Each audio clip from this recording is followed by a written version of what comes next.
Michigan has a huge game coming up this week with the travel to USC. We've already got a man on the ground, and it's not me. I'm back in Michigan. It's our man, Connor Stalions, as we delve into the manifesto right here on this episode of Locked On Wolverines.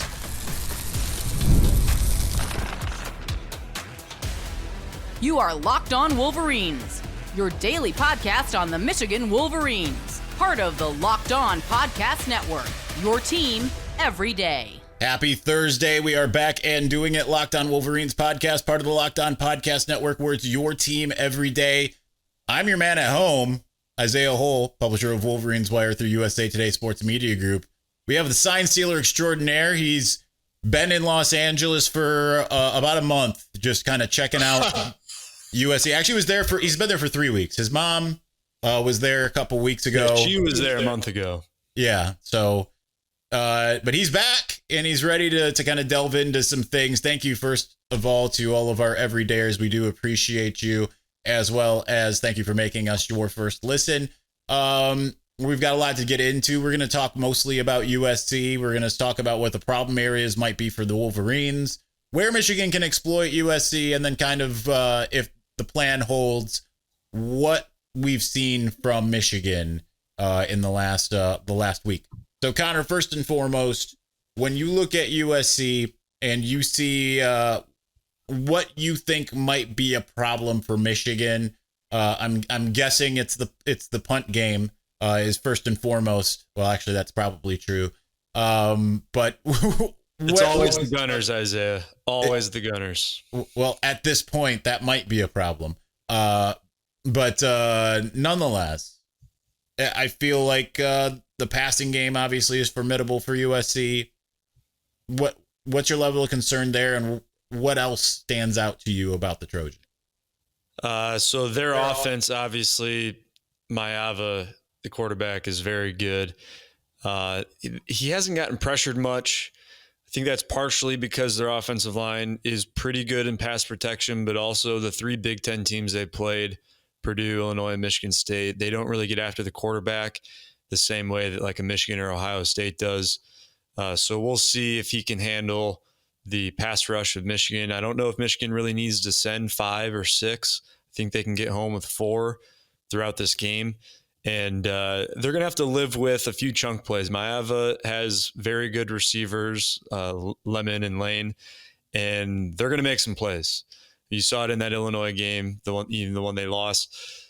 They're going to make plays. And, I think Michigan just needs to stay patient. And if they give up a 20, 30-yard, bomb here and there, it is what it is. Move on to see the next set of downs and get to the quarterback. I don't think USC is going to run the ball too effectively solely with the running back. Wayman, forget his last name, number 2, the running back, really good. But he's most effective when they also have Maeva as a running threat. I wouldn't necessarily compare it to Mateer at Oklahoma too much, but they do try to run Maeva. And as you watch the Oklahoma film of the Michigan-Oklahoma game, you get flashbacks to Mateer running loose a lot. They're going to try that.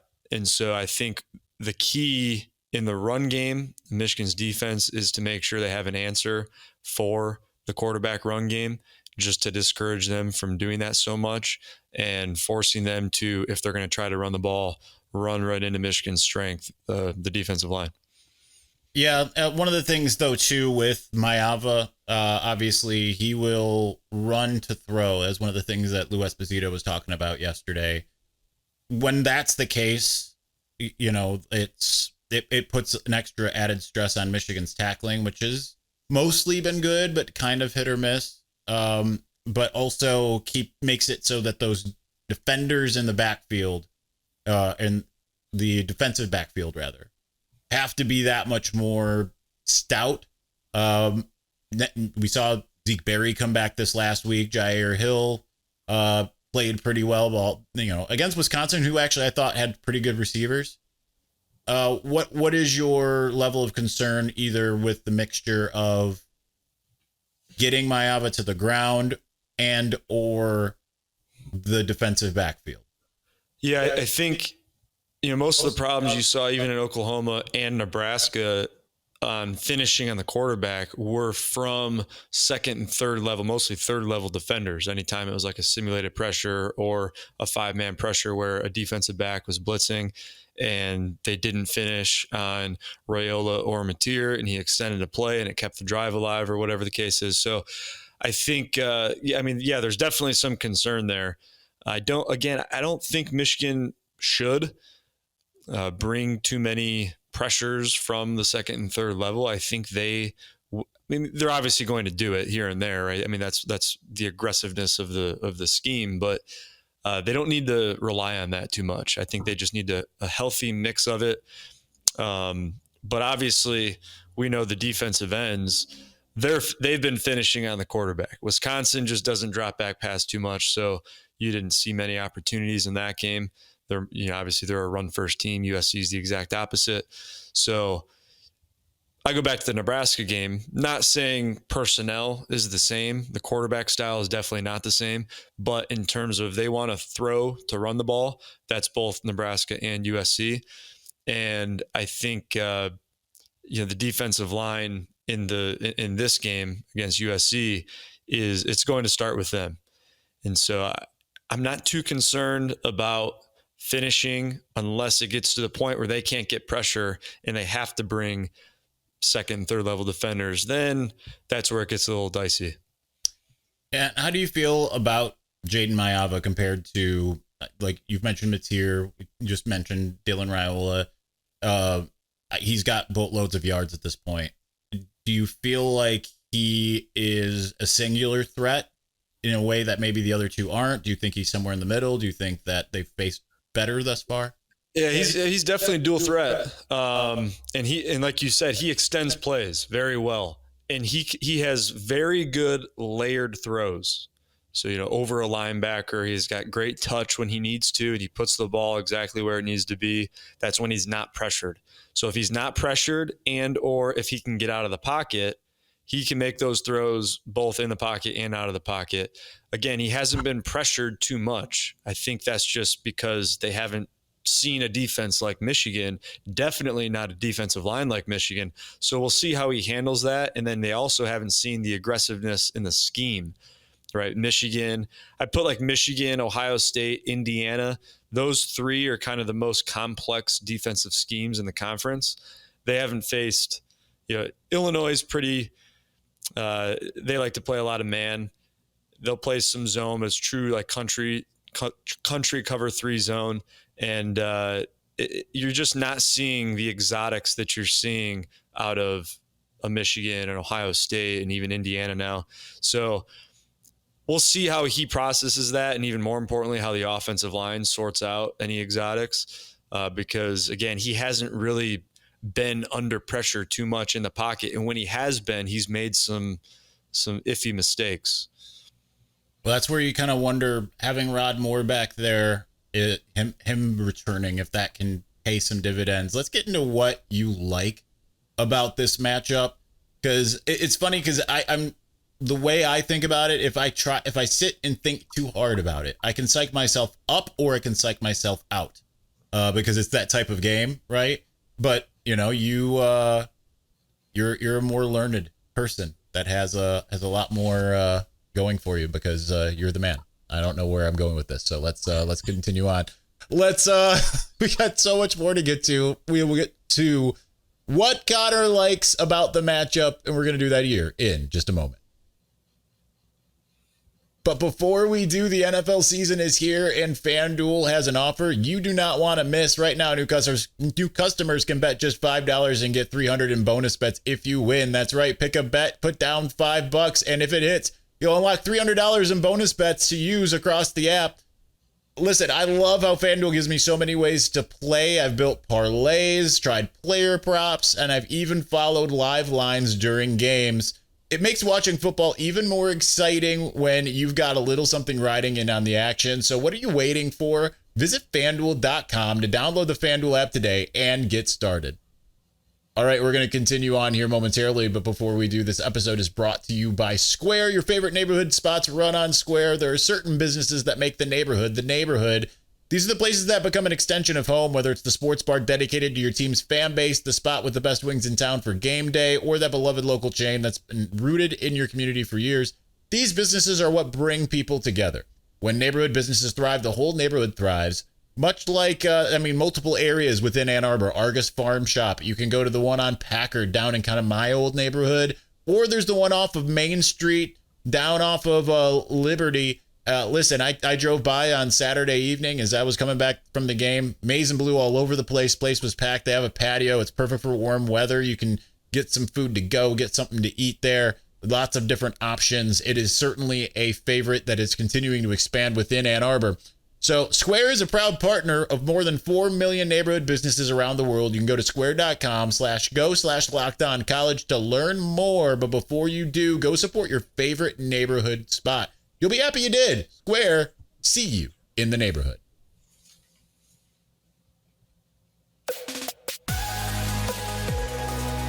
All right, Connor, before we dig in, I just want to give a shout out to Kept by God. I said I did this on the episode with Jack yesterday, but I said next, and then I had to look it up, and I said Kept X, and it's Kept by God.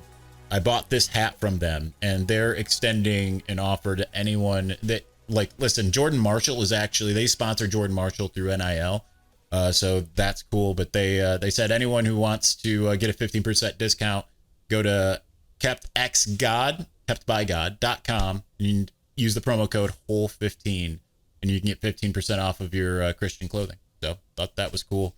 We'll have some cool custom stuff that they're making for Michigan fans here coming soon. Sweet. So let's move on. Where do you feel comfortable in this game? So I am going to drop a pretty in-depth film preview of this game tonight.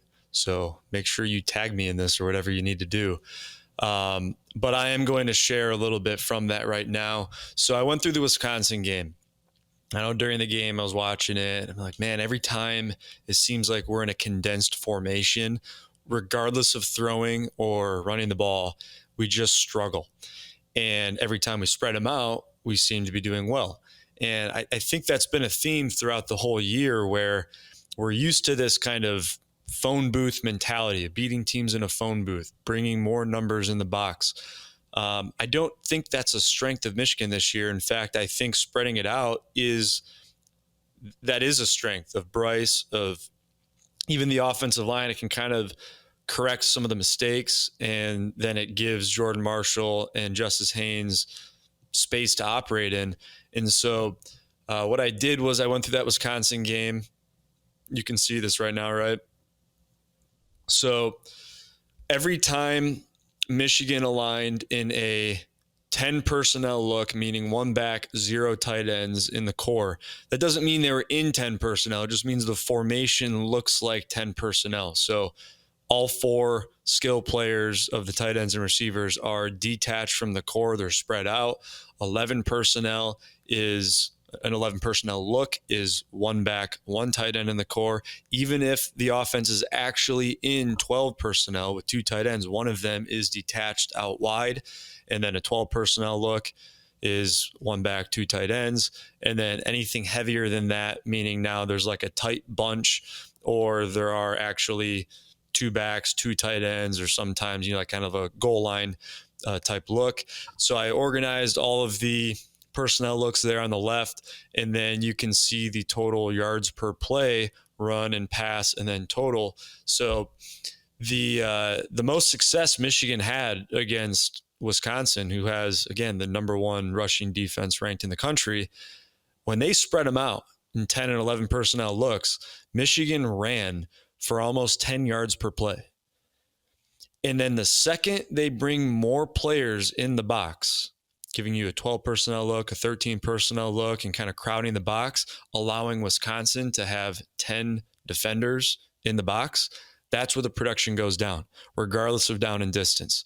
Now, yes, some of those plays are, those numbers are a little skewed a little bit, because there are certain, 4th and 1s where maybe you want to bring more numbers in the box and play some bully ball. But even the 12 personnel runs and passes, not as successful as the 11 personnel looks. So I think that's one thing that even as we go, not just USC, as we go throughout the season, I think that's where Michigan can find more success. It might not be natural. It might not be what Michigan has done too much in the last few years, but I do think the way this team is built and with the quarterback, and I'll get into the RPO stuff in a second, I think it's built perfectly for this team to, even if you're in 12 personnel, aligning in 11 personnel formations, spreading the defense out a little bit, keeping them in nickel personnel.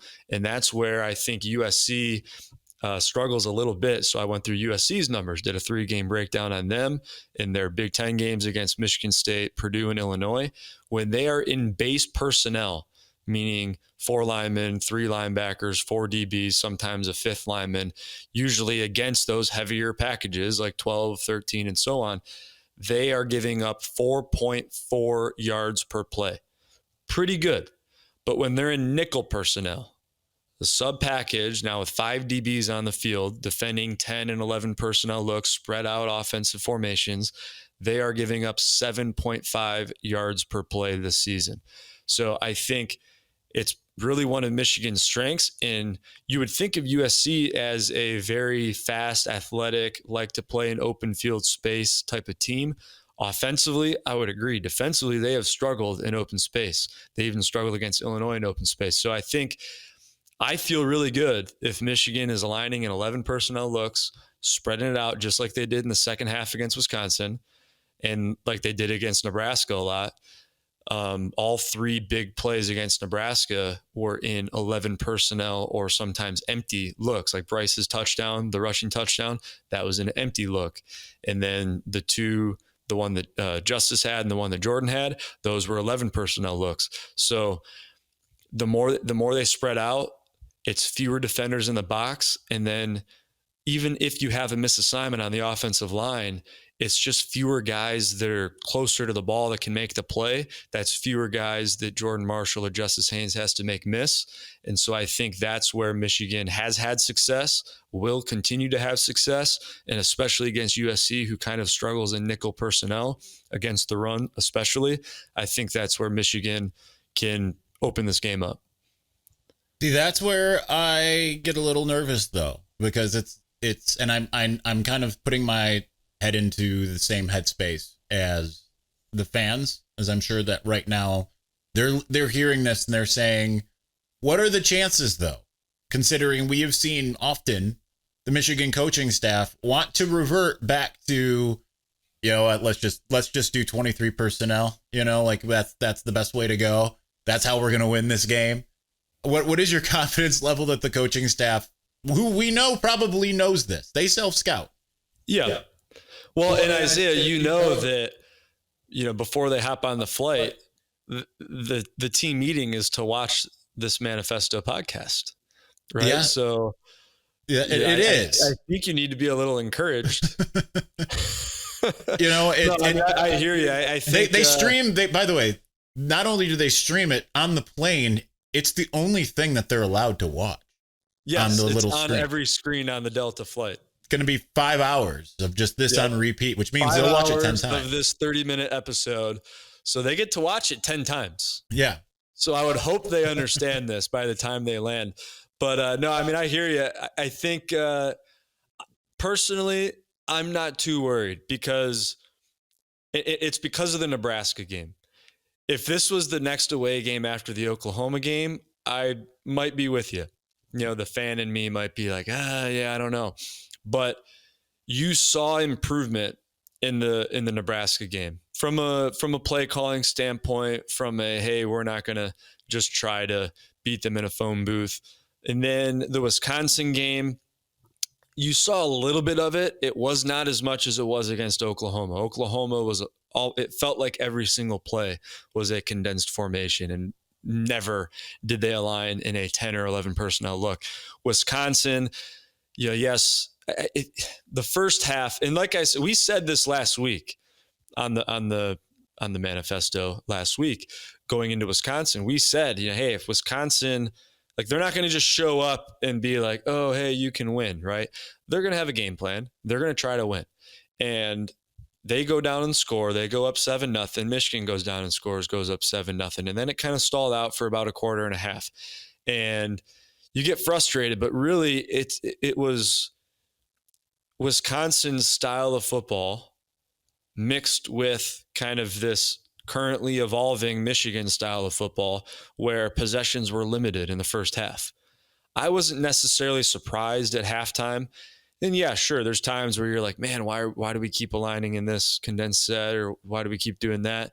I mean, every fan has those thoughts, but I really think that the possessions were just limited. There were some drops. Things stalled out. It wasn't the end of the world. They go in at halftime. They make the adjustments. They come out. And what do you know? They get into 10, 11 personnel looks. They're getting 10 yards a run. They're throwing the ball left and right. And Bryce threw for 270, somewhere around 270 that game in a game that felt like, to most fans, oh, this is boring. Well, if a true freshman is throwing for 270 in a boring offensive game, I like where this is headed. So I hear the concerns, I hear the complaints, but I don't know. I think it's a little pessimistic to just assume they're going to fall back on the same plan against Oklahoma. I don't think. I do not have that on my bingo card for this weekend. If anything, I think they, try to run the ball, but I think they understand doing it out of more spread looks. And when you watch the USC film, trust me, when you watch the USC film, they are pretty good in a phone booth. When you spread them out, not so much. Again, I'm dropping this tonight. There'll be film and everything. I'll break it all down. So, I don't know. That's what they get paid to do. That's what Sharon gets paid to do. That's what Chip gets paid to do. That's what Bryce gets paid to do. They're gonna watch the film. I'm sure they already have, and they're gonna go in with a good game plan. So I just don't see USC's defense when you watch the film being like, oh no, we need to be in condensed formations. Oh, we need to protect the edges in the pass. Oh, we need to do this. Yeah, I know Oklahoma, there's probably a little concern with the edge rushers. Oklahoma's defense is better than USC's defense. I'll just say that right now. And that's all due respect to USC. Oklahoma's defense is a top 5 defense in the country. USC's is not. So I think, again, I hear the concern. I'm not concerned. I had like a bunch of jokes that I had saved up, and now I can't remember any of them. Say them all. All right. Well, let's see. I just, when you said, and this, it doesn't even really correlate. It's just when you said like, that's what, they get paid to do. I was trying to think of who's that fourth person when you're thinking of the meme from, what's that movie with Jason Sudeikis and Jennifer Aniston? Like, who's that person, that last person that says, wait, you guys are getting paid? So I was trying to find it and I couldn't find it, but I'm bringing that up anyway. Let's talk a little bit about last week, because there are just kind of in that same theme, that same vein. There's some things that I want to see continue. So let's get to a little bit of what happened last week to look forward. Do that here in just a moment. But before we do, Mazda crafts cars for those who do more than simply move. Mazda delivers confidence with every ride, with more IIHS Top Safety Pick Plus awards than anyone else as of August 2025. You can feel the Japanese craftsmanship in every detail, from metallic accents to available Napa leather upholstery. With all-wheel drive standard in every crossover SUV, you can drive with confidence through almost any season.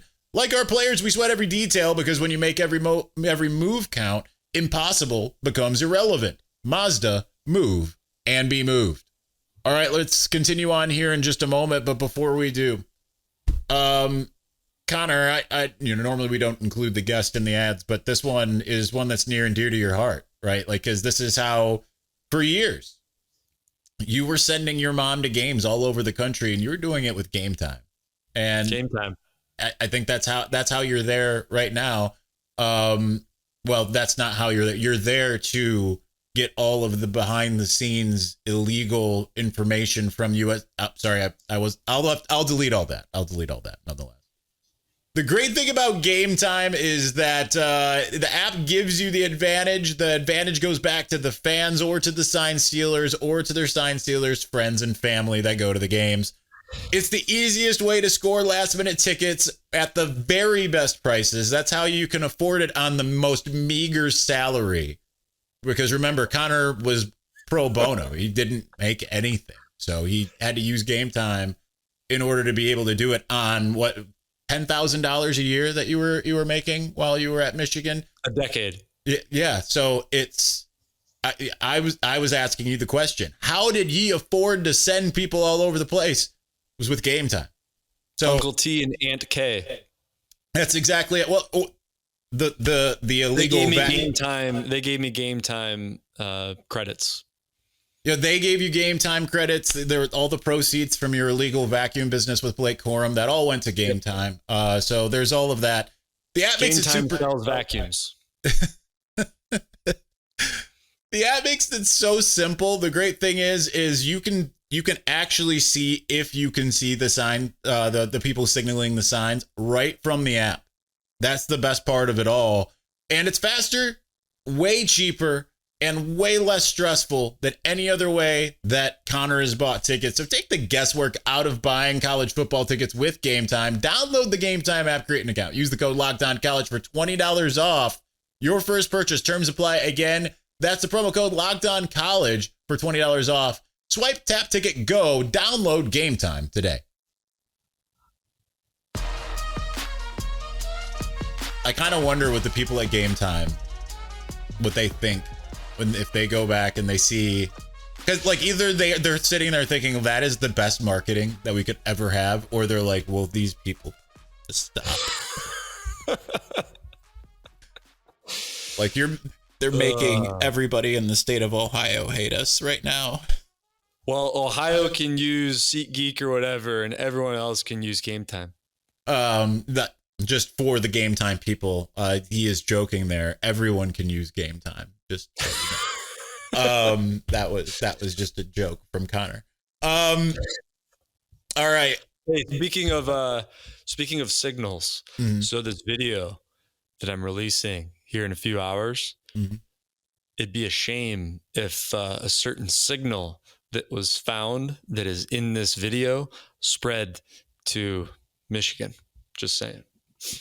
Well, we'll have to double and make sure that everyone's paying attention on their plane ride. The funny thing is there probably, we joke there.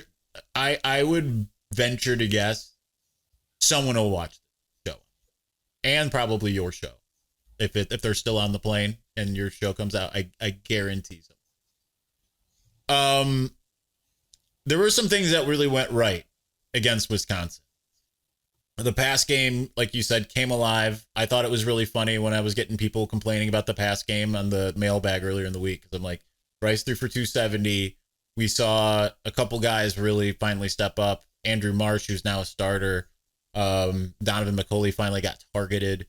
And good things happened as a result. Going into this next game, Jerome kind of teased that Jamar Browder might be a part of the game plan. So that's going to be interesting. But why do you think that they had more success? Was it just they spread things out a little bit more? Was there something different? Like when you look at the game, why did Michigan suddenly find a passing game against a better defense than Central Michigan and New Mexico? Let me share this again. You asked a good question. The pass game actually was not necessarily about spreading them out. Bryce made plays and the receivers made plays, specifically Marsh and McCulley. A couple of those deep shots were off of in that bottom right section, the 9.7 yards per pass. And I think that the key is just Bryce, as the weeks go on, he's giving his receivers more and more opportunity, and as you saw the sideline catches from Marsh, and then McCulley had two, one that was the toe tapper, and then the other one on the fake screen, the fake bubble screen closer to the end zone by the student section. He's giving him opportunities. I think it was the first play of the game, correct me if I'm wrong, where he drew the pass interference on the flea flicker. And even that right there, like him maturing and understanding that, hey, drawing a pass interference, underthrowing a ball here and there in one-on-one coverage is not a bad thing. It's better in the NFL because it's a spot foul, but it's still free yards in college.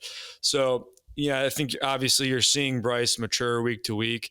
And I know, hey, I'm the first one that has always said, like, yeah, he's a freshman, but he's not going to act like a freshman. Like when you watch him in a game, he's really going to move like a sophomore or a junior. I mean, I still stand by that, but he's still 18 years old and he's learning week to week, right? Like he's not just a stationary, however he is in week one is not the same Bryce he's going to be in week 10. So you're seeing him improve. You're seeing some of the receivers like Marsh improve. And, I think too, with a freshman, like a freshman with Marsh, you wonder, again, I'm not there to see it, but I would assume that some of the reasons why he wasn't playing early on is because he's still adapting to a college level playbook where you can't have misalignments. You can't have misassignments in college football, right? So, maybe it's taken a few weeks, but clearly they trust him enough now to be out there as a starter and know exactly where to align and what his responsibility is. And obviously some of the drops are still occurring, fewer of them. However, it's still a concern, right? Like anyone would be lying if they said going into this game, like, oh no, I'm not concerned about any drops. It's almost, I hate to say it, but you almost feel like you expect a couple of drops per game. You don't want that to be the case, but I think Bryce. I think people take Bryce for granted. Like I've said before, Trevor Lawrence didn't start until I guess it would have been this last week, Bryce's 5th game, and to have a true freshman out there who rarely, I say rarely because he has done it and he'll continue. I mean, no quarterback's perfect, but he rarely puts the ball in harm's way. He's a very sound decision maker and he has elite pocket presence, knows when to insert, when to escape, how to extend plays, when to throw the ball away, when to make a good throw, like the one to Samaj that he ended up fumbling and recovering. Like that throw across his body, more times than not, any throw, if you're running to one side of the field and throwing it to the other in that direction, it's kind of a dangerous thing. But the way that he can place the ball on the move, it's similar to Maava. I mean, this is going to be a very good quarterback battle. Maava being, I guess, a little bit more experienced, but and the styles of the offense are totally different. But I just think people are taking Bryce for granted and realize, hey, he can correct a lot of mistakes, right? Whether that's in the pass protection, in a route being run, whatever the case is, his ability to calmly extend plays is next level. And you're only going to see him get better and better. And so I expect the passing offense to every week just incrementally get a little bit better and a little bit better and a little bit better. So we'll see. Last one for you. Kind of going back to scouting USC, is this the type of game where you would expect Bryce to be able to use his legs more against this defense, or you think this is one where they're going to be able to, where he's best suited to just sit back? So I go a little bit in depth on this in the video I'm going to do tonight, but the way that USC plays man defense, cover one, sometimes they'll be in like cover 2 man. Most teams, when they're in man, maybe it's half and half, but most teams, when they're in man defense, say I'm a safety and you're a tight end and I'm covering you and the ball's snapped and you stay in pass protection. Most teams would have the guy covering him add on and run right at him as if he's blitzing. And if he continues to stay in pass protection, he goes, tries to get a sack. USC doesn't do that. So if I'm a linebacker or a safety, I'm covering the running back and he stays in pass protection. Now, instead of adding on to the pass rush, I'm a robber, a rat looking to cut some route or being like a quarterback spy. So anytime Michigan is not in 5-man pass protection, there is going to be at least one person whose eyes are on the quarterback. That's kind of rare for a team that plays a lot of man defense. So yes, USC plays a lot of man defense, but if you have anyone in addition to the 5 offensive linemen in pass protection, that's just adding one more guy who has his eyes on you now rather than, his back to you because he's covering someone in man-to-man coverage. So do I think Bryce will have opportunities to run the ball? Yes. I don't think it'll be like Central Michigan. I don't think it'll be as much like it was against Nebraska, because when Nebraska plays man defense, they don't have that.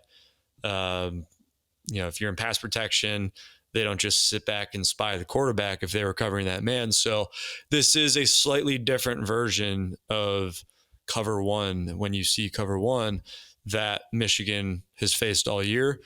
I do think there is a little bit of opportunity to run Bryce in quarterback run, like design, quarterback counter, quarterback power, whatever the case is. But USC is pretty disciplined in honoring the quarterback in the run game the same way Michigan needs to be with Maeva. So I'm not saying Bryce isn't going to run the ball. I don't know. But when you watch USC's schematic, the way they're built on defense, this isn't a game where I foresee him rushing for 100 yards. Well, enjoy the game, man. You're there. I'll be sitting here watching it on TV, having a little FOMO, and I was gonna do this from the beach, but I didn't want to rub it in too much. Listen, it's a beach outside right now here in Michigan. It's like 55 and sunny. It's pretty much a beach out here. Anyway, welcome to my two days in a row that we two former San Diegans compared to talking to a former Angelino, which you were more correct than I am as far as your living situation out there. Anyway, that's going to do it for us today. We'll talk to Connor next week as we dig deeper into the manifesto. We're just going right through all of those pages. Page 3 right now. Yeah, we got thousands to go. We will be through page 5 by the end of the season. It's going to be incredible. Thanks for watching. Thanks for listening. We'll talk to you again soon. Peace.